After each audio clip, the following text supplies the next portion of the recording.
오늘은 질책 속 사랑이라는 제목으로 말씀을 나누겠습니다. 오늘 읽은 말라기 2장은 1절부터 9절은 제사장들에 대한 경고의 모습이 나오고 그 다음부터 마지막 절까지는 이스라엘 백성들에게 경고하는 말씀이 나옵니다. 제사장들의 잘못된 행동을 지적하셨던 하나님은 2장 1절에서 9절까지 그런 행위에 대해서 어떻게 응하실지 선포를 하십니다. 3절, 하나님은 제사장들에게 절기의 희생의 똥을 그 얼굴에 바를 것이고 함께 제하여 버림받게 될 것이라고 말씀하십니다. 절기의 희생의 똥이 어떤 뜻을 갖고 있는지 그 의미를 조금 깊게 들어가 보면, 절기를 맞이하게 되면은 백성들은 하나님께 제물들을 드렸습니다. 이때 동물들은 도축을 당했고 제물 안에 있던 내장과 똥은 부정한 것들로 여겨졌습니다. 그래서 안에서 처리를 하는 것이 아니라 성소 바깥으로 가져가서 불태워 없앴습니다. 하나님께서는 제사장들을 성소 밖에서 불태웠던 부정하다고 여겼었던 제물의 똥과 내장처럼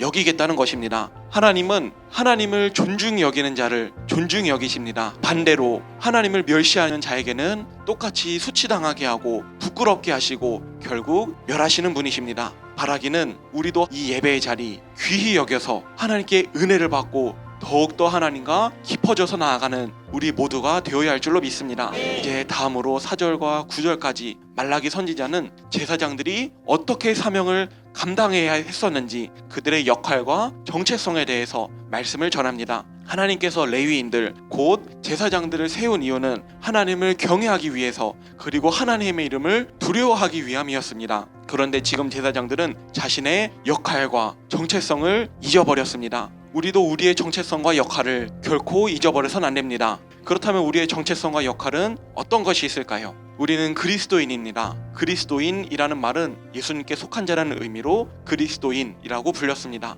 그렇다면 우리 성도님들은, 그리고 저는 과연 그리스도인으로서 예수님께 속한 사람처럼 진정으로 예수님을 따르는 삶을 살고 있었는지 여쭤보고 싶습니다. 그리스도인이라는 정체성과 그 역할을 잊지 말고 지키며 나아가는 저희가 되어야 할 줄로 믿습니다. 이제 10절에서 마지막 절까지의 내용을 보려고 합니다. 10절을 보면은 하나님은 이스라엘 백성들이, 조상들이 하나님과 맺었던 언약을 욕되게 했다고 말하고 계십니다. 이방 여인과 결혼하여서 하나님께서 아끼고 사랑하셨던 그 성결을 욕되게 했다고 말하고 있습니다. 다른 이방 여인들을 가족으로 데려옴과 동시에 그 여인들이 섬기던 우상들을 섬겼으며, 이로 인해서 하나님은 그 성결이 욕되었다고 말씀하고 계신 것입니다. 그리고 하나님은 이혼이라는 문제에 대해서도 말씀하십니다. 가정을 통하여서 하나님께서는 천국의 기쁨을 조금이라도 깨닫길 원하셨고 더욱더 하나님의 나라를 사모하길 원하셨습니다. 그러나 지금 백성들은 하나님께서 명하신 결혼을 깨트리는 행동을 하고 있습니다. 그래 놓고서 이스라엘 백성들은 악인이 잘 되는 모습을 보면서 하나님을 향한 심각한 불만을 표현하고 있으며